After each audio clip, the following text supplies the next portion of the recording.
ఒక కాంగ్రెస్ పార్టీ మాత్రమే పేదల గురించి ఆలోచన చేసిన పార్టీ. అలా కాంగ్రెస్ పార్టీ మహాత్మా గాంధీ పేరు పెట్టి ఉపాధి హామీ పథకాన్ని తెచ్చింది కాంగ్రెస్ పార్టీ. ఇప్పుడు మహాత్మా గాంధీ పేరు కూడా తీసేస్తారట ఈ బీజేపీ కొత్త చట్టంలో. ఎలాగైతే మహాత్మా గాంధీని ఒక ఆర్ఎస్ఎస్ సభ్యుడు నాథురామ్ గాడ్సే చంపేశాడో అలాగే మహాత్మా గాంధీ పేరు ఉన్న ఈ ఉపాధి హామీ పనిని నరేంద్ర మోడీ గారు చంపేస్తున్నారు. నాథురామ్ గాడ్సేకి నరేంద్ర మోడీకి పెద్ద తేడా లేదు. ఇద్దరు గాంధీని గాంధీ ఆశయాలను చంపేస్తున్న వాళ్ళే. ఇప్పుడు జాబ్ కార్డుల మీద గాంధీ తాత బొమ్మ ఉందట, అవునా?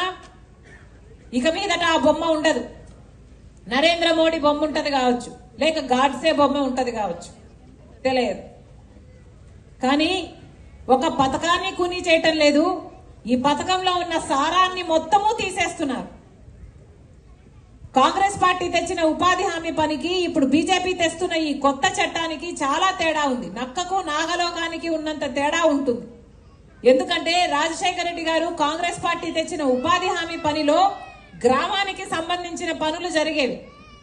అంటే గ్రామంలో పొలిమేర పని చేసుకోవాలన్నా, లేక ఒక బావి తోవాలన్నా, లేక ఒక రోడ్డు వేసుకోవాలన్నా, లేక పూడికలు తీయాలన్నా, గ్రామానికి ఏ పనులు అవసరమో అని గ్రామ సభల్లో గ్రామ పెద్దలు నిర్ణయిస్తే ఉపాధి హామీ పని దానితో జోడిస్తే ఉపాధి హామీ పని చేసే వాళ్ళు ఆ గ్రామంలో కావాల్సిన పనులు చేస్తే దానికి వేతనాలు ఇచ్చేవాళ్ళు.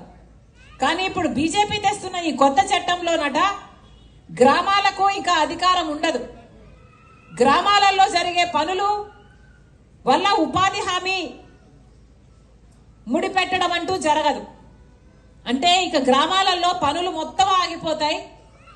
బీజేపీ పార్టీ చెప్తుందట ఉపాధి హామీ పనిలో ఏ పని చేయాలి అని.